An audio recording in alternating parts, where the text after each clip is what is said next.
Governor Greg Abbott announced today he will publish a daily list of lawmakers who oppose him during the 30-day special session beginning tomorrow. He shared the stage with Lieutenant Governor Dan Patrick to put pressure on lawmakers. KXAN political reporter Phil Prazen reports 7 of these 20 items are meant to take power away from city governments and put it in the hands of state lawmakers. A day before lawmakers return, Governor Abbott said cities have gone too far for the collective good. They have articulated the per se definition of collectivism, socialism. That must be eradicated and stopped in the state of Texas. The conservative think tank Texas Public Policy Foundation has pushed measures that increase individual freedom for years. Monday, Abbott and Lieutenant Governor Dan Patrick vowed to put many of those ideas into law. The leaders will push to create state policy for trees, bathroom use, property tax limits, hands-free ordinances, local spending, rules for construction projects, and rules for city annexations. And Lieutenant Governor Dan Patrick pointed to one man who he says will get in the way, Republican Speaker of the House, Joe Straus. I can't sit back and say, well, God, one guy stopped everything. Oh, you know. Texas likes fighters, not quitters. Many look to Speaker Straus to stop controversial measures.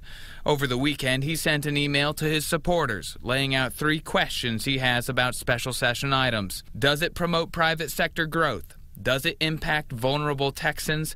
And does it grow the size of government? Over the years, Straus has been a strong supporter of local control, and he soon could be at odds with the other 2 state leaders. And so the debate continues here in the Capitol Tuesday morning. Who should have more of a say over your life? Your city leaders or your state leaders? At the Capitol, Phil Prazen, KXAN News. One of Speaker Straus's big pushes during the regular session was more public education spending. Today, hundreds of teachers rallied outside the state capitol in support of it. Earlier this month, the Lieutenant Governor detailed a plan to give teachers a raise, but that plan does not give school districts any more money to pay for it. Teacher and administrator groups were outraged. They spoke out against that measure and several special session measures that would redirect public funds to private and home schools and eliminate their option to have union dues taken from their paychecks. Over the last decade, these folks back here not doing their part, so much so that less than 40% of what gets spent in schools is state funding now. So who's been making up the rest of it? The local property taxpayer, that's right.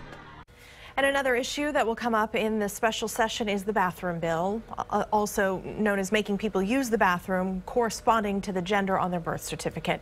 Today, Lieutenant Governor Dan Patrick's campaign released a poll they conducted showing support among Republicans has grown to 72%. That is up from a poll conducted by the University of Texas and the Texas Tribune last month.